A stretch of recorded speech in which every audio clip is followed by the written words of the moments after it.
Proxy পরীক্ষার্থী ধরা পড়ার ঘটনা বৃদ্ধি পাচ্ছে রাজ্যে, তাও আবার চাকুরির পরীক্ষায়। ইদানিংকালে রাজ্যে এই ধরনের ঘটনা সম্ভবত প্রথম। উত্তরপ্রদেশ, বিহার ইত্যাদির মতো রাজ্যে এই ধরনের ঘটনা বরাবরই উঠে আসে সংবাদ মাধ্যমে। গত বছর সর্বভারতীয় মেডিকেল এন্ট্রান্স পরীক্ষায় যে অনিয়ম হয়েছিল তাও জানার সকলের। প্রায় 24 লক্ষ পরীক্ষার্থীর ভবিষ্যৎ নষ্ট হবে ভেবে এ যাত্রায় বেশি কড়া পদক্ষেপ নেয়নি সুপ্রিম কোর্ট।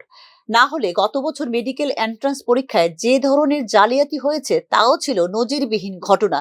এই চক্রের মূল পান্ডারা ছড়িয়ে ছিটিয়ে ছিল হরিয়ানা, রাজস্থান, বিহার, গুজরাটের মতো রাজ্যে। এবার ত্রিপুরায় চাকুরির পরীক্ষা দিতে এসে গিয়ে ধরা পড়লো 7 প্রতারক। এরা আবার এসেছিলেন অন্যের পরীক্ষা দিতে। ত্রিপুরা বিশ্ববিদ্যালয়ের এলডিসি এবং মাল্টিটাস্কিং স্টাফ পরীক্ষা দিতে রাজ্যে এসেছিলেন প্রক্সি পরীক্ষার্থীরা। কত বড় রেকেট দেশের বুকে রয়েছে তা বোঝা যায় এই ঘটনা থেকেই। একের পরীক্ষা আরেকজন দিয়ে দিচ্ছে, বিনিময়ে লক্ষ লক্ষ টাকার লেনদেন হয়। সঠিক তদন্ত করলে নিশ্চয়ই তা বেরিয়ে যাবে বলেই মনে করছেন রাজ্যের সাধারণ মানুষ। একসময় বিহারে এই ধরনের ঘটনা শোনা যেত। মাধ্যমিক পরীক্ষা, দ্বাদশ পরীক্ষা, এমনকি মেডিকেল ইঞ্জিনিয়ারিং পরীক্ষাও নকল হতো গণহারে। তাও হতো অভিনব কায়দায়। পরীক্ষা হলের বাইরে তাঁবু খাটিয়ে মাইক নিয়ে বসে থাকতো চক্রীরা, আর ভেতরে হচ্ছে পরীক্ষা। 5 মিনিটের মধ্যেই প্রশ্নপত্র বাইরে চলে এসে গেল।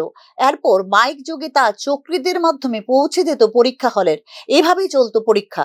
বিহারে এই ধরনের পরীক্ষা পদ্ধতি চালু ছিল। ফলে যে কেউ ডাক্তারি, ইঞ্জিনিয়ারিং কিংবা উচ্চশিক্ষা লাভের জন্য ছুটে যেত বিহার, কানপুর, নাগপুরের মতো জায়গায়।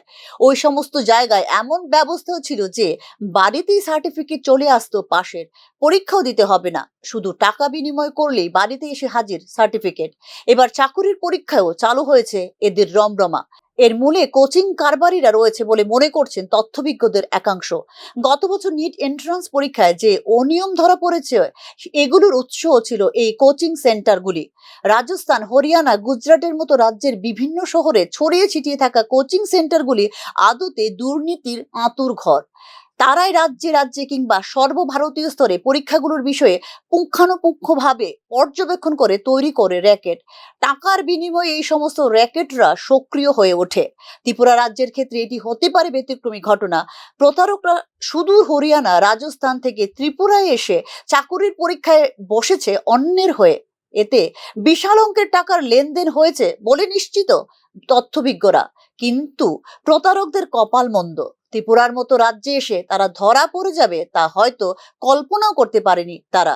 বিহার, উত্তরপ্রদেশের মতো এই কালচার কি তাহলে এ রাজ্য আমদানি হলো, তা নিয়ে উঠছে প্রশ্ন। উত্তরপ্রদেশে পরীক্ষার আগে চাকুরির পরীক্ষার প্রশ্নপত্র লিক হয়ে যায়, এই জাতীয় অভিযোগ রয়েছে প্রচুর। কিছুদিন আগে ত্রিপুরায়ও এডিসি প্রশাসনের অধীনে ফাঁস হয়ে গিয়েছিল চাকুরি পরীক্ষার প্রশ্নপত্র। ভবিষ্যতে এই সমস্ত ঘটনা রুখতে কড়া আইন কিংবা কড়া পদক্ষেপ নেওয়া একান্ত প্রয়োজন বলেও মনে করছেন তথ্যবিজ্ঞরা। ব্যুরো রিপোর্ট, নিউজ নাও।